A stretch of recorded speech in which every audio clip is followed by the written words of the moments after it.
What is up, Fins fans? Welcome back to the Fins Up podcast. I'm your host, Graydon. We got a fun episode to get to today, just going through the bye week, covering what the Dolphins have gone through to this point to the season and projecting forward, moving on past the bye week.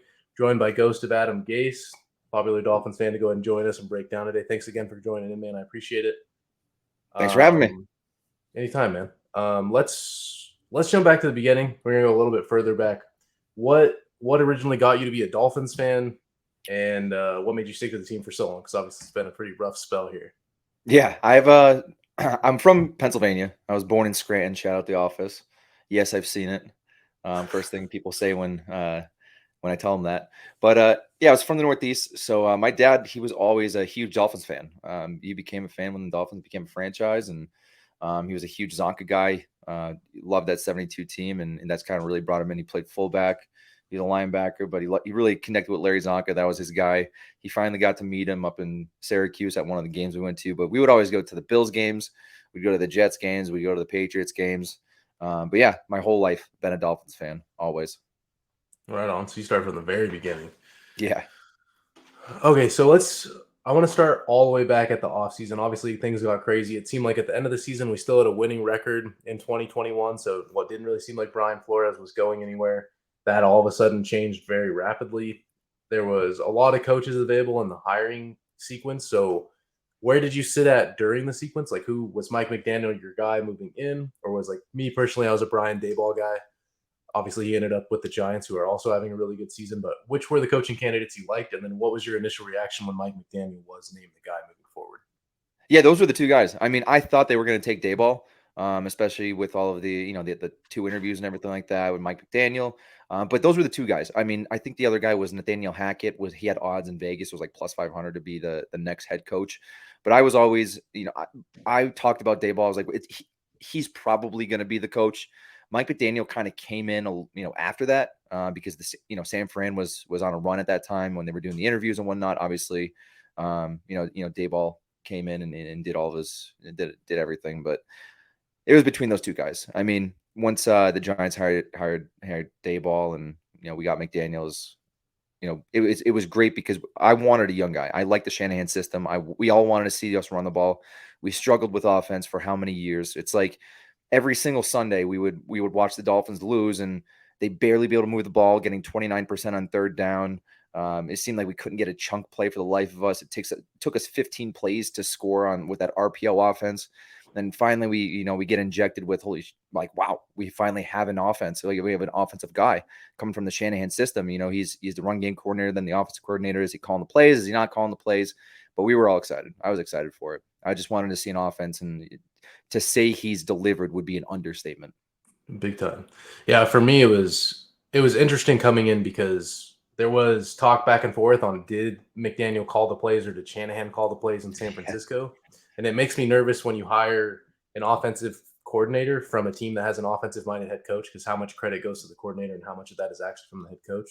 Mm-hmm. And I think that we see the opposite of that with Hackett in Denver. Part of that, if you break down film, a lot of it's on Russell Wilson. Like, it's not all Hackett, but it hasn't turned out well in Denver. Obviously, we got, in my opinion, the better of the two guys. So things worked out good there. Obviously, the next biggest news in the offseason was the Tyreek Hill trade. And I don't know where you were at when that came out. Obviously, it's insane. Like, arguably, I would still now say for sure, but arguably then the best offensive weapon in football outside of the quarterback position. And he's really proved that this year. For me, when it first came out that he was potentially on the block, I was like, the Dolphins aren't really – we've made some splashes in free agency, but the Dolphins don't get super aggressive in trades. So I didn't really think the Dolphins would be in the market. Obviously, it didn't work out that way. But what was your reaction to the huge trade this offseason? I thought it was crazy because none of it kind of – and this is not a shot at any of our beat writers, but to not be in the know, not a single person knew about this. Nothing got leaked. Nobody knew. Nobody knew that Tyreek Hill was going to be traded to the Dolphins. And then it came out. It was like the Jets and the Dolphins are the two finalists to get Tyreek Hill. And it depends who's going to send the better offer. And once I saw that, I'm like, dude, we're definitely going to get Tyreek Hill. There's no shot that he's going to go to the Jets. It just depended on what we were going to give up. And I don't think looking in hindsight, I don't think our compensation was even high enough to get what we got. The guy's he's on pace, record-breaking pace. But yeah, that was huge. And I think that was kind of we were kind of conditioned, especially over the last 3 years with Flores. Flores' biggest flaw was I can win with the team I have And if the guys aren't good enough, I'm going to coach them up. And it was never like we had holes that we're gonna fill with superstars, or we're gonna go out and get guys. We're gonna go out and get the guy. It's Flores' biggest fault was that ego was so big. He's like, I can coach this guy to a superstar, or at least a top 10 or a starter position, and we were just conditioned to believe like we don't get superstars here. Yeah. And every time we did get a superstar, or quote unquote a superstar, like Brandon Albert, Mike Wallace, the guys didn't work out. It never worked out ever. But it almost like every single free agent that we're picking up, or every single trade that's happening, is every single guy's working out, and it's just incredible. Yeah, yeah, it's definitely turned around. And Flores was such a we don't need stars type of guy. It's just a Yep. team effort. And what surprised me is I like obviously Tyreek Hill was on everybody's radar in KC, but you pay a lot more attention when he plays for your team. And the crazy thing to me has been like him in press conferences, the leadership that he's brought. I wouldn't have seen any of that from the outside looking in when he was in KC. And then even on like a more micro level, he just hasn't been any sort of a prima donna as a wide receiver. Like breaking down film on him, you see where a PI could have been called, he doesn't get up and throw his hands up to a ref or anything. It's just walk to the next play, which has been crazy. Um, so Tua is the big news this season. Obviously, like just all the doubt as Dolphins fan, we've heard nothing but hate over the last 2 years on how we're the only ones that missed in the first round of the 2020 draft. We should have had Herbert, whatever. What do you think? Obviously, Mike McDaniel and Tyreek Hill would be the two huge things that you would address to his success. You can give some, I don't want to leave out Teron Armstead in that conversation. That Mhm. was another Yep. big pickup in the offseason to protect him, even though he's not on Tua's blind side. But either way, just a solidification of the offensive line. What are some of the things that you would point towards to his game completely turning around? I wouldn't say for me he was never put to the bottom of the league like he was, like a lot of national media pundits, but obviously you would. I mean, even arguing top half would be an uphill battle to argue that the last 2 seasons. So now he's in the MVP debate. Yeah. Yeah, the first 2 seasons, I wasn't, I didn't hide the fact that I'm like, dude, at this point right now, it's how do you place Tua, higher than 15 to 20? I mean, anywhere, anything higher, you're going to get an argument. Anything lower, you'll probably get an argument. He probably fit in that 15 to 20 range. And that's not what you really want to win with. But I think outside of McDaniel, outside of Tyreek Hill, outside of Teron Armstead, outside of Watt, I think Waddle taking a huge step this year as well. His pre-snap processing and his the offensive line helps us, but he's during the play and what he's processing during the play. The offense that our dual offensive coordinators ran last year, it was like sometimes we'd have a one route RPO, and that would be it. And you can't really blame Tua for that, but his pre-snap processing is taking another step, and that's not just McDaniel, and that's just not the playmakers. You can see on the film like he knows exactly where he's going to go with the ball pre-snap. I mean, they just put out, I think there was just a film that we watched. It was on the Sherfield catch. And you can literally see him break down, and it's like a palms look where the corner is going to squat on something. If he's threatening the flat, if he's not threatening the flat, he's going to run with Sherfield down the field. And Tua saw that and talked about it in his press conference. And he said, once I saw that, they were giving us a palms look, all day. And once I saw that corner squat on Tyreek, and it was literally just like a split second. The corner honestly just looks like he kind of turns his head and sees Tyreek running the flat, and he lets the ball go to Sherfield because he knew he'd be open, or at least he'd have a window. And just, I think those two areas outside of McDaniel, outside of the Teron Armstead and Tyreek Hill, that's where he's really most improved is the pre-snap for sure. And that was, with the offense that he was in with Flores and the dual offense coordinators, whoever the hell was calling plays, we don't even know at this point who was calling plays the last 2 years. I mean, his pre-snap processing has been just leaps and bounds better than what it was, for sure. I mean, it's zero doubt that he's a top 10 quarterback now. And even the people that hate our fan base, Jets fans, Patriots fans, they're begrudgingly saying, like, we don't want to say this, but he is top 10 right now. But the argument is really top 5 at this point. Yeah, it should. Yeah, it should be if you're being objective. The two things that I had written down were processing speed as a whole. Yep. I agree with you for sure on pre-snap, but also post-snap. I mean, a lot of the RPO stuff you're reading post-snap, and then a lot of am I going to take the over or the under is all post-snap, which that's in that and eye movement were the two things that I went with. It's just his ability to get a safety or a linebacker off their spot and then be able to fit it in the tight windows, which is obviously the biggest thing that he had coming out was the keyhole accuracy, just tight window throws. But McDaniel has also done, I think that a lot of people said coming out like it's Daniel Jeremiah would be somebody that I could specifically think of. Just talking about, he's a card dealer, really fast hand movement in the RPO game, and I think that the dual offensive coordinator system last year, it was like that was all it was RPO. There was no creativity. It was just, let's just run RPO. This is what he's good at, just nonstop, but super predictable. Where this year, the RPO is mixed in, but it's not just RPO. There's play action built off that. There's just your normal standard run of the game passing built into that. It's not just RPO. The trade deadline is when I think Miami, like, they showed, okay, we're in now, instead of we're really close, but we're a few key positions away. To me, like, the move they made at the deadline, obviously Jeff Wilson has been a hell of a player too, but Bradley Chubb giving up your first round pick from the Niners this year to go out and get a guy, to me that was Miami signaling, like, we're going now. What did you think of the deal at the deadline? And also, obviously, the contract that came along with that. It was obviously an expensive transaction to make, both in terms of draft asset and the cash on top. What did you think of the pickup? The Bradley Chubb thing. So I'll go with the draft pick first. Obviously, it was a 49ers pick. That pick's going to end up being what?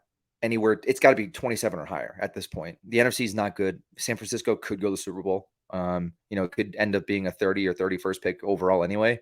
You're not going to get a player like Bradley Chubb, at the 27, 28, 29, 30th overall pick.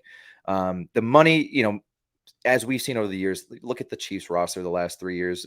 Salary cap is fake. You can kick cans down the road all you want. It's probably not going to affect Miami for at least like 2 or 3 years now. So we at least have a win now window, which we've never had in the last 20 years. Like, we never had a real win now window, but we are in that right now. I thought it was pretty cool as well. You kind of mentioned it, like, we're finally in it. Like, it's Super Bowl or bust at this point. Like, we're not winning a playoff game. That was kind of like the bar coming in the season. But right now, Chris Greer has just moved that bar. It's like, we have to get the AFC Championship. Like, that's really the bar of success right now. But Jeff Wilson, I was more excited for the Jeff Wilson pickup rather than the Bradley Chubb pickup. Even though I know we needed a pass rusher, we were getting so many pressures, and I was kind of angry about it on the timeline. I'm like, I'm sick of hearing about pressures. I'm sick of hearing about Jalen Phillips pressures. Like, I need to start seeing sacks. And I think I put out a tweet before the Browns game. I was like, if we don't get at least 3 sacks on Brissett, like, we have to be out on Boyer, out on this defensive line. We can't have another game where, we're giving them 5 seconds in the pocket to process, and they really answered that call. And against a very good offensive line, I think they were the 6th best offensive line in pass protection all year. Jacoby Brissett had like a 90 passer rating coming into the game. It was like high 80s, 90, something like that. But yeah, I really love the Jeff Wilson pickup more than the Bradley Chubb pickup. Really, we needed a running game. Chase Edmonds, really, that's probably the most surprising thing that he didn't work out. I mean, this guy had like 40, 50, 60 receptions a year. He had about, he was totaling like 400 yards in receiving yards, 600 yards rushing, great complimentary back. And he was costing us games, man. If you really break it down, he was costing us games, like big first downs, drop touchdowns. That's why I was really excited for Jeff Wilson, because he was the guy. If people don't realize, Jeff Wilson was their number one in San Francisco. He was the number one for all year. And then all Once of a Elijah sudden, Mitchell went down, yeah. exactly. And once Elijah Mitchell went down, he was the guy. And, Panthers decided to have a fire sale, and, he's just out right now. And he was the odd man out, but, obviously he's probably been one of the best pickups all year in the league. I mean, talk about 2 impactful games. Incredible. Yeah, over 200 yards through 2 games. It's been great. And I think that, especially along the side of Mostert, like, Mostert's just a speed threat. I mean, not to take anything away from him, but that's his style of play. And Jeff Wilson is the opposite of that, a guy that's going to bring a sledgehammer. It's a great complementary football. And I agree. Chase Edmonds I was kind of excited about the pickup when they signed him. Same. Wasn't like nothing crazy, like, but for the mid salary type guy, it was a good pickup. And then, damn, it couldn't have gone much worse. Yeah, I was stoked to see him in the Bradley Chubb trade. That was almost as much as I enjoyed picking up Bradley Chubb. I'm like, oh, you're going to take Chase Edmonds' contract? Like, thanks, appreciate it. But once they traded Chase Edmonds, I'm like, who are we going to get? Like, who is this running back that we're going to go get? Because obviously they weren't going to elevate to Savon Ahmed to our change of pace guy probably, but we were that kind of brought it in conversation, like, who are we going to get? And turns out Jeff Wilson. I mean, couldn't have found a better pickup this year for real. Mm-hmm. Yeah, I mean, like, a lot of guys were stoked about Kareem Hunt potentially being the guy, but I mean, Jeff Wilson. I don't know. I don't want to. I think he's outplaying Kareem Hunt right now for sure. Mm-hmm. Yeah, 100%. It's been a great pickup. So as far as the defensive side of the ball, there's a lot to get into here. Obviously, the secondary has been beat to hell all year. It's been a real struggle. Byron Jones, at this point, I don't know where you stand. At this point, I have no expectation to see him this year. It just seems like if it hasn't You know, happened yet, I don't know why I would moving forward. I saw the so I tore my Achilles like when I was playing football. I had that injury. I don't know if he got a cleanup surgery. We don't even really know what happened because they called it Yeah, a it was cleanup surgery, which means that you're just removing some like cartilage or some some scar tissue around your Achilles. But I think he had a full blown surgery. I think that he had like a complete repair because I saw the picture. Did you see the picture of his leg? it's all atrophied. The atrophy from there, like it was Yeah, crazy. So I mean, it does happen. Doesn't mean that it's less strong or anything like that. Usually the tendon is stronger than pre-surgery. But I was hoping to see him after the pup list after he got activated, or we expect him to be activated, I should say, and then he went on the injury reserve. And I'm like, okay, we'll probably see him before the bye, and now it's after the bye. And it's like I don't even think the guy's going to play. I'm a huge Byron Jones fan, and it sucks because I was defending the guy, and once he went and got that surgery, people were just ripping him on the timeline. And I'm like the white knight for Byron Jones, just like, yeah, you guys, you're so we don't have nice things because of you guys, and everyone was right, man. They were completely right. Like the guy screwed the franchise. The way McDaniel talks about it, you never really hear McDaniel be negative. It's always kind of like joking or like, hey, we just got to do better. But when he said he's like, it's frustrating for all parties, for the coaches, for Byron Jones, for the team, like he's pissed, man. Like he's yeah. not happy because he never does that. When It's as has when close to has negative he's going to get. Yeah. when has McDaniel ever been negative? And that's as close to negative as he's gotten. And I think, that was kind of a little shot, like, it's frustrating for all parties. And that's kind of him saying like, yeah, we're pissed about it. Yeah, it definitely seemed weird because there was no lead up to it or like, hey, there's an injury, this is probably going to happen, and then it was so late in the offseason where if it would have been earlier, you had more time to Well, heal up. But it happened around the JC Jackson trade talks. And then, with Byron Jones' contract, he knew that if he got the surgery, it was fully guaranteed. So, because of an injury on the field, if you got that surgery at that time, then his contract would be fully guaranteed. And it was exactly the time that we were talking about trading for JC Jackson, or at least it was in the JC Jackson's trade talks. So a lot of people are kind of speculating, like, he heard that and said, okay, I'm going to get my money. It doesn't matter what expense. If I ever play football again, I'm just going to get my money at least. But this is where we're at. It sucks because we went from having a top 3 secondary to struggling to get guys on the field. Luckily, we had Kader Kohu. He's ranked as one of the best rookies, one of the best defensive rookies of the year. He's in the top 10, like every list that gets put out of the defensive rookies. He's 7, he's 8. Sauce Gardner's 1, and Garrett Wilson, those guys, Chris Olave, and he's in the mix with those guys. And yeah, he's not even drafted, dude. He's an undrafted free agent. So thank God we had him. I mean, where we did have a top 3 secondary, so it went from that to shambles real quick. especially with then Nick Needham goes down too. It's just That brutal. sucked. Yeah, Great slot guy, brutal. man. I'm a huge Needham stan. We love that guy. Yeah, I'm the same way. 100% behind Needham. It'll be interesting. He's another contract that's due up this offseason. That'll be interesting to see where that goes. Yeah. So a big thing that I want to jump on the defensive side of the ball with the Bradley Chubb trade. To me, you set yourself up to say, okay, we don't have Xavier Howard and Byron Jones on the back end to just be these lockdown corners. Kader Kohu, as well as he's played, you still have either Justin Bethel or Noah Igbenogany. Somebody has to fill in. It seems like Kohu's mostly been playing in the slot.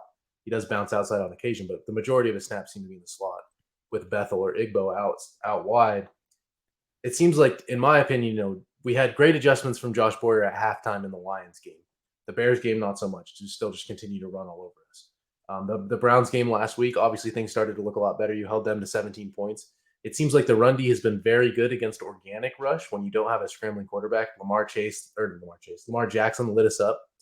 Justin Fields lit us up. But both those games, you held David Montgomery and Khalil Herbert to under 35 yards each, I think. And then you held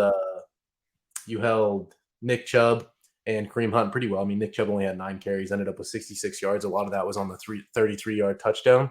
And then Kareem Hunt was under 30 yards. So you did great against organic rush. But the question for me is you went out and you got Bradley Chubb, and now you have, I know you don't want to get into pressures, but you have best pass rush win rate in the league with him and Jalen Phillips, and Melvin Ingram's played great. The just 4 down organic pass rush has been good. But it seems to me, in my opinion, to be Boyer being really stubborn about switching from the man scheme and getting Mhm. schemed up pressures. You have 4 good pass rushers now at any time, and you even have the ability to rotate them in and out. I know we just lost Ogba to the season last week, but you still have Ingram, Phillips, Wilkins, Sealer. You have great guys up front. Why do we not run more zone? Let the guys keep their eye on the backfield, particularly against Justin Fields. I can't believe we didn't get in more zone against him. Let the DBs keep their eyes on the backfield and know when he's coming out instead of chasing a receiver upfield and he's 10 yards upfield before anybody even realizes he's left the pocket. That's one of the things that I want to know, like going in after the bye week. Is there going to be any defensive adjustments? What adjustments would you like to see on the defensive side of the ball? Well, it's lucky that not every quarterback in the league can run. But I mean, even you saw Jacoby Brissett, it was garbage time, but he scrambled on like fourth down, third down, 7, 8 yards, and sometimes that's really all it takes to turn a game. Is when you get great pressure, you have great coverage. And that's the thing. So I think in Boyer's mind, he has the guys that can cover in man.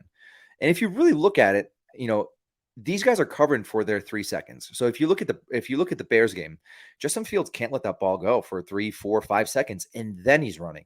The problem, I think, was with the front 4, front 5, however you want to slice it up. We weren't getting pressure. He wasn't dialing a pressure. And my frustration with that was he wasn't scheming pressure. There were hardly any stunts. And he finally does run a stunt, and we get immediate pressure on Justin Fields, and he throws an incompletion. So that's like kind of where my frustration was. I don't have like a huge concern about, our secondary. I think they've been playing okay. It's really just that front 4 doing their job, and we weren't getting it done. We did get we had kind of like a little bit of a mini breakout against the Browns. So it gives me a lot of hope that, you saw a lot of stunts, you saw a lot of action along that defensive line last game. But, even losing Ogba, who really, it's terrible to joke about it, but somebody said on the timeline, they're like, hey, we lost Ogba for the season. And somebody commented like, yeah, we lost him for the first half as well. So like, I mean, you hate to lose depth at the defensive line or offensive line at any point. But I think the issue with me was we weren't getting pressure, and we finally proved that we did. Can we sustain that? Can we get more of an organic rush with 4? We don't have to scheme up any zero blitzes, which we've hardly seen this year. I think we opened the season with it a few times, and it got kind of burnt, and then we lost some more guys. So I don't know if we have the personnel to match up that tight. But yeah, my issue was up front, and if last week was any indication of how well it's going to move going forward, I think we'll be okay. But I don't know why we didn't run any more zone in that Browns game. Yeah, particularly against, I mean, the Browns are one of the best offensive lines in the league. So if you can find success against them, you should be able to find success against damn near anybody. So the next thing that I want to look at is just the Dolphins' schedule moving forward. Obviously, coming out of the bye, we have the Texans. There's no reason not to think that should be a mop-up game. For me, one of the big things with the Browns game was if you're going to contend with the Bills, have been a little rocky the last couple of weeks, but if you're going to contend with the Bills, the Chiefs, some of those top-end teams of the AFC, if you're going to play a lower-class team like the Texans, the Browns, honestly, I wouldn't. They've still ran the hell out of the ball. I don't think I wouldn't put them as lower class. No, I mean neither. But the Texans are. But For sure, what they're we did to probably the the Browns, worst. yeah, what we did to the Browns last week was embarrassing. Like from the Browns' perspective. And Yeah. so, to me, when you come in against the Texans, you need to come out and prove that you're a top team in the AFC, and I think that's a big standard to be set there, especially after you put up 39-17 on the Browns. Things get a little bit tougher.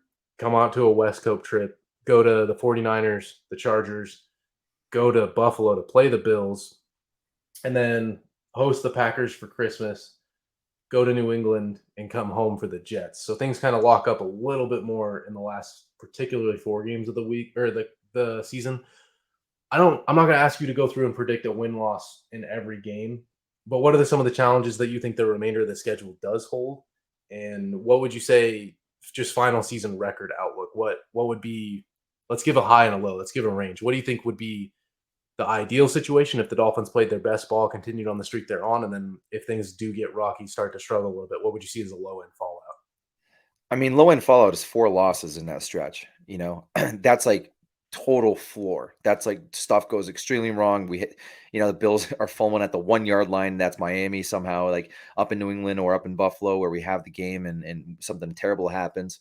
But I mean, realistically, we could, I hate saying it, but like we could drop 3 of those games and we could still be in the playoffs, but right now we're like, we can win the division and we can possibly get the first seed in the AFC and have home field advantage for the entire playoffs. And if we get home field advantage, we're going to Super Bowl. I don't care what anybody says.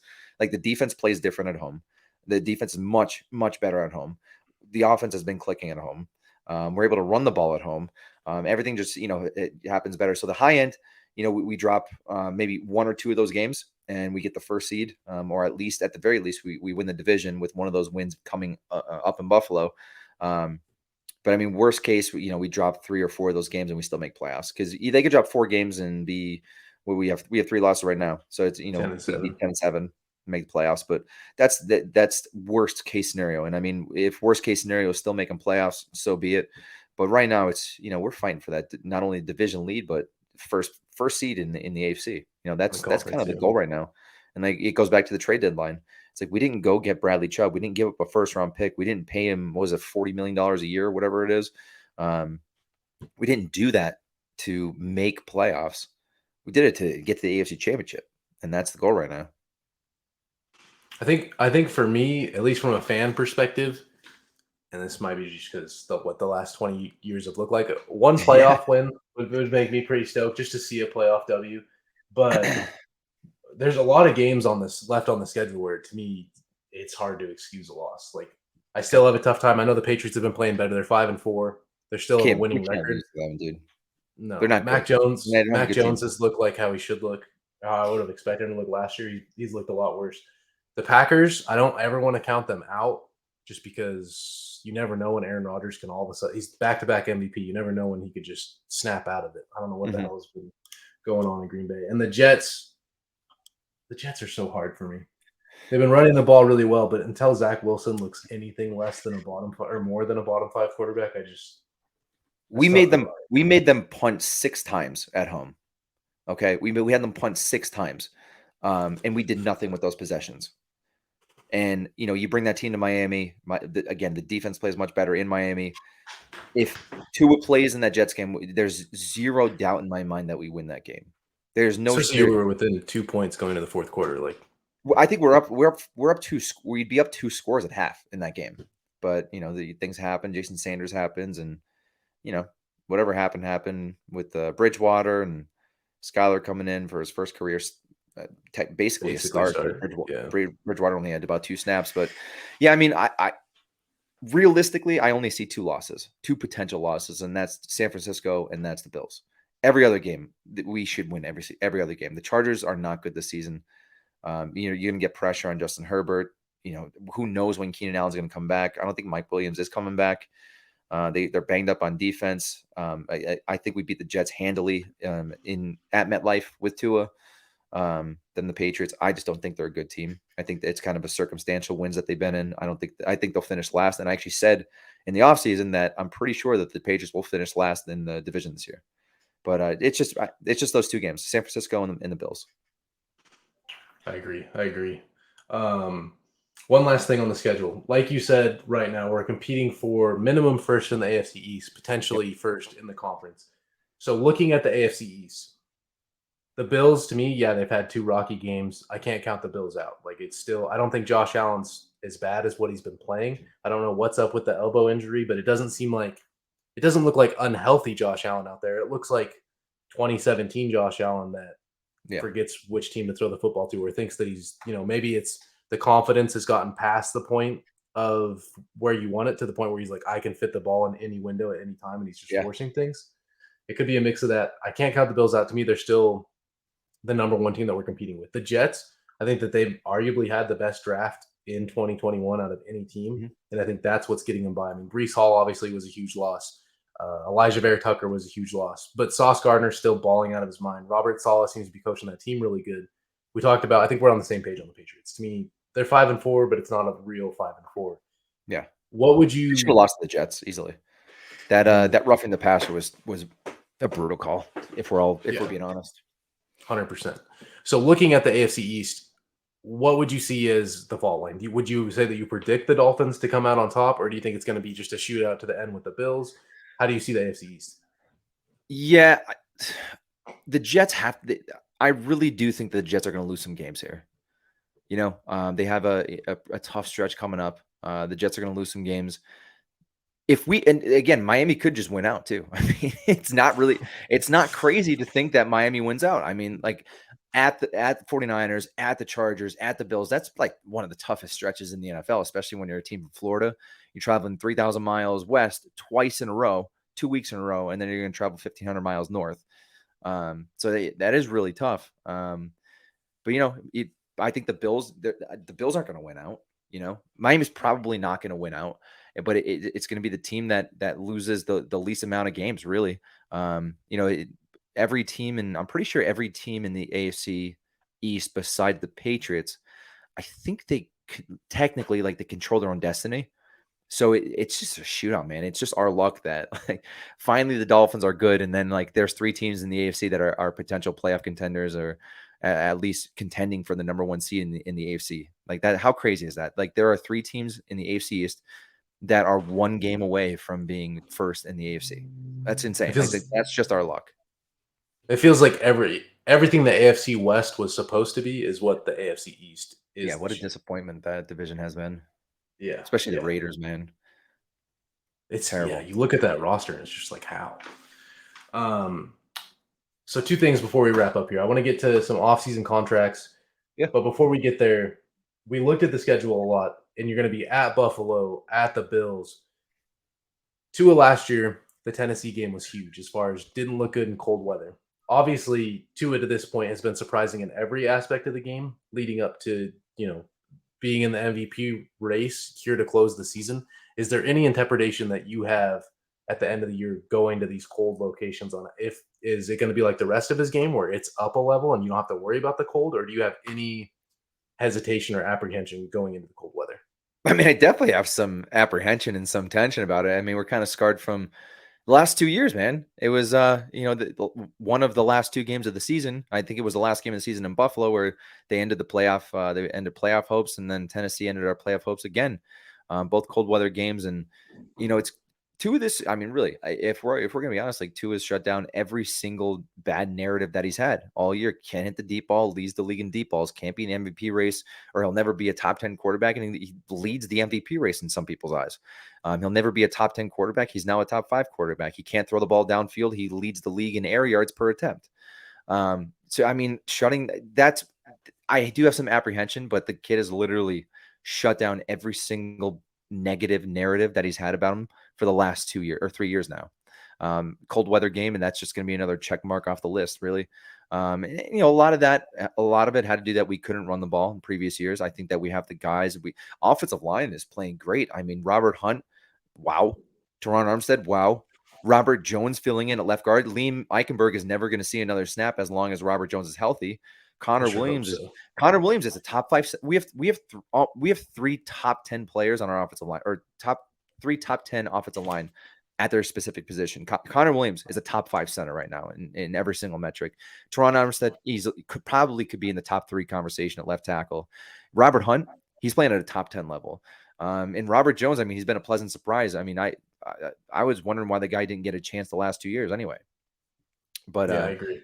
yeah, man, it's the last thing that the kid has to check off on his checklist. He's checked off everything. As long as he stays healthy, as long as the team stays healthy, I mean, there's no reason why he shouldn't. That's where I stand right now. I'm hopeful, Yeah. but hope for the best, expect the worst type of thing. And until you prove to me you can do it, then you can do it. But he just hasn't given us so far, there hasn't been a whole lot of reason to believe it. But again, there's not a whole lot of if you told me going into the season that Tua was going to be competing for MVP, I would have been like, okay. I would have smacked him, man, for sure. Yeah. Yeah. So last thing, moving into major offseason contracts, we've turned into quickly a team where we've gone into off seasons with the most available cap space. I did going to the Bears podcast, talking to that host. We talked about how the Bears kind of seem, in my opinion, almost like where we were a year or 2 ago, where we're just a year or 2 ahead of them in the schedule. Justin Fields is finally starting to trend in the right direction, but the team has over $100 million in cap space going into the offseason. They have a fully loaded draft class going into the offseason. we've kind of trended from being that team that's on the come up to now we've hit the top or close to the top, hopefully the top, to now cap space is going to start getting limited. You paid Bradley Chubb 22 million per. You paid Teron Armstead over 20 million per. Right, Tyreek Hill 30 million per. This flexibility is going to start to dwindle. So where does this continue to go from here? Mike Gesicki is the first starter that I think of right now that's a free agent at the end of the offseason. Nick Needham's another good one, but kind of been out of sight, out of mind with the injury. It's going to be another guy that's interesting coming into the offseason. I'm going off a spot track here. Not always the most accurate with market values, but it's kind of what we have to go off of. It's close as we get to the Kelly Blue Book here. So Mike Gesicki's currently projected at 13.5 million per. Obviously, I think there's a world in which the Dolphins could make this fit. But what have you seen that you like out of Mike Gesicki? Obviously, his target percentage has dropped drastically with the fact that before it was basically him and Devontae Parker that were above average, and Jalen Waddle. Jalen Waddle deserves to be in that discussion last year. Were the main targets last year. Now you brought in Tyreek Hill and Jalen Waddle are seen by far the majority of the targets. And Mike Gesicki's not. I would say that he puts good effort in, and the blocking is trending in the right direction. But obviously, coming out and for the first 3 seasons of his career, wasn't known as a blocker, or 4 seasons rather of his career, wasn't known as a blocker. Where do you see the value? Is he worth giving a deal moving forward? Where do you like with Mike Gesicki right now? Well, I think as we'll get to Mike Gesicki, but I think that we're finally a team, and we've never been that team before, where I think players will make some compromises to either stay here or even come here from a different team. We've never been that team before. Obviously, like Miami's a destination, but it was also like never a team that you wanted to play for. Mike McDaniel, he's built that culture where players will want to come here, and players have came here because of Mike McDaniel, because of the system, because they believe in the team. And if we finish AFC Championship, we go to the Super Bowl this year, or we do well in the playoffs, have a good run. People are going to want to stay here, and people are going to want to run. I think right now we have probably a 3-year window here, a 3-year window to win a Super Bowl before we start having to make some seriously difficult decisions. I think we can retain our guys. Gesicki, he's always, even his parents, his parents, they've always been very open. This is where I want to be. I've always wanted to be here. It's it didn't, obviously you don't want to make it sound like you're chasing money, but Mike Gesicki, he's coming to his own a little bit. You see his blocking just kind of improving a little bit. Maybe they're scheming around him. But he could be the first casualty in cuts. But again, he could just be like, hey, let's make this work. I want to be here because we are that team now. But he could be the first one gone. Ogba's going to be another situation. That contract, we talked about it before. That's not looking good at all. Nick Needham, he's a big piece that you want to keep. But as long as we retain our central players, you can make everything work. But I think we're going to have this same core roster, these key players. We're going to have them for at least 3 years here. And then after that 3-year window, I think things are going to get very tough, especially if we didn't win a Super Bowl or didn't get to a Super Bowl. It's going to be, it's just one of those things. It's just the ebbs and flows of dumping all this money and all these draft picks into this team. And you hope things work out. And so far, thankfully and gratefully that they have. Right. I think it'll be interesting moving forward because obviously the whole reason Tyreek Hill is a Dolphin is because the Chiefs have been in that win now mode. But you're going to have to choose players to not sign moving forward. And Gesicki could very well be the first of those players where you just have to make tough decisions. The other guys that I did bring up to look at in the opposite direction in terms of being able to free up money, Byron Jones is the first one. He's gone for sure. Yeah, there's almost no world in which he's not. If he has a potential out in his contract in 2023, if he's cut pre-June 1st, the dead cap next year is 14.8 mil, but it does free up $4 million in cap savings. Mm-hmm.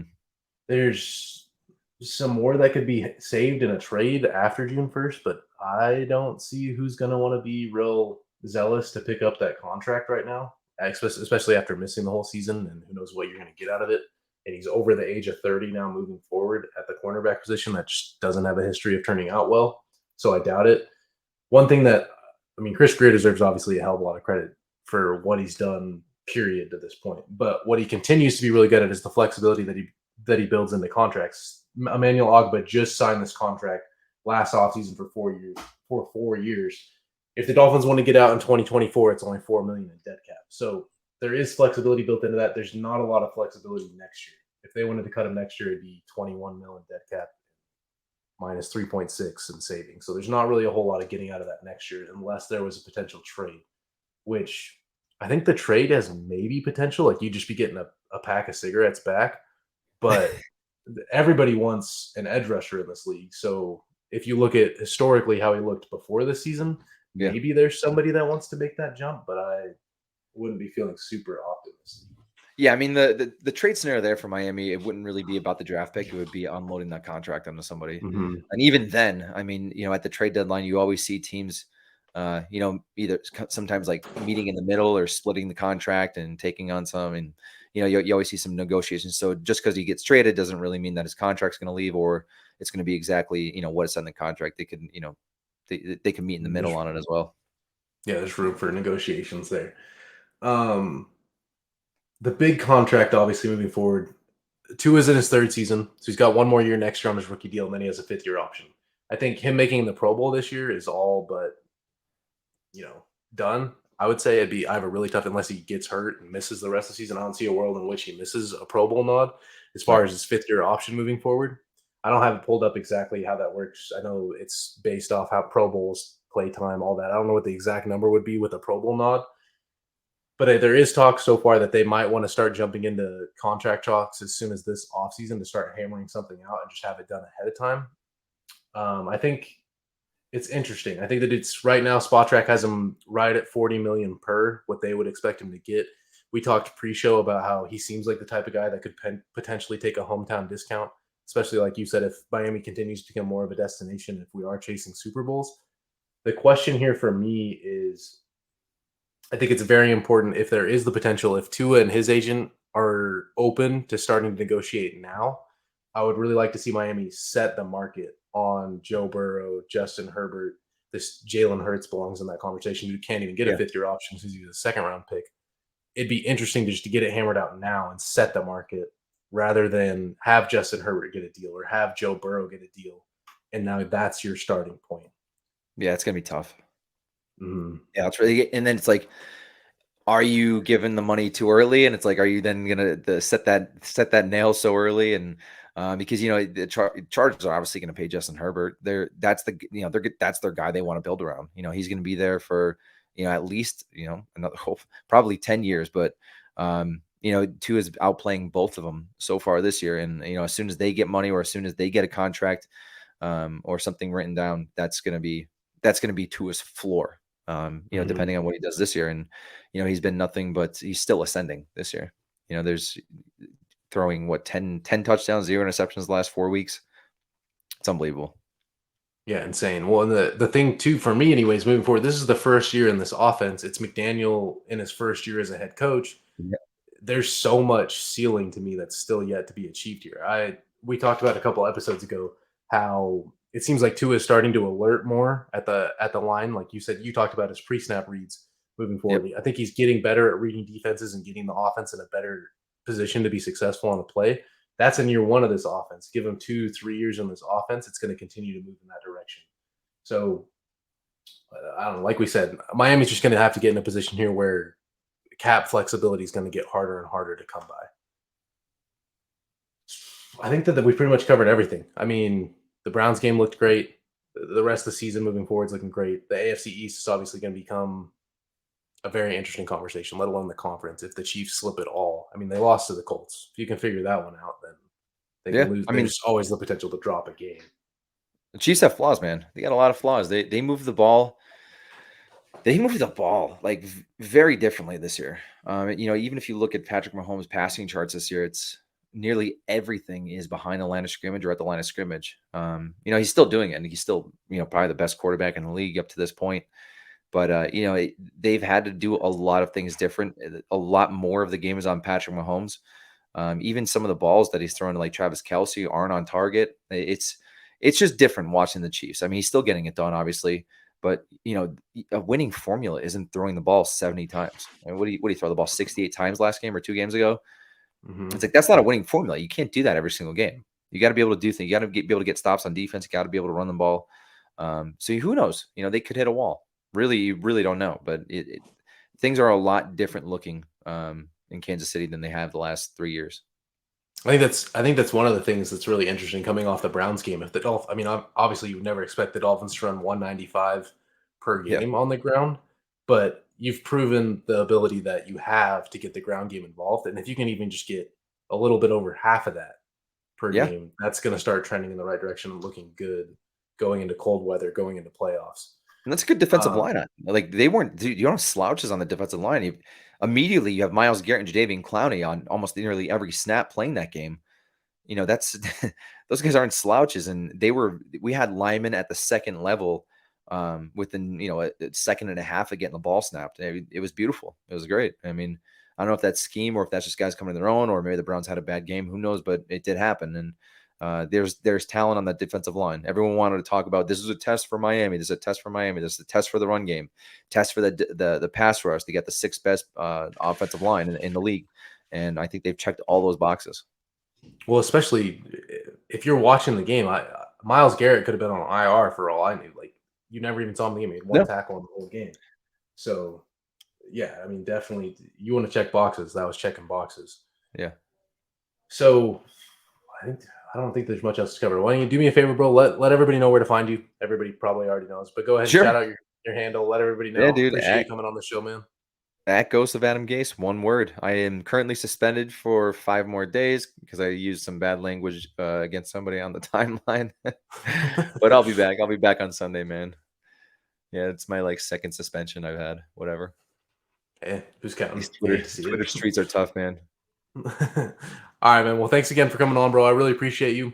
We'll have to, if things keep moving this way, we'll have you back on. Maybe if we start heading towards the playoffs, I'll hit you up. Yeah, We'll have to do it again sometime, bro.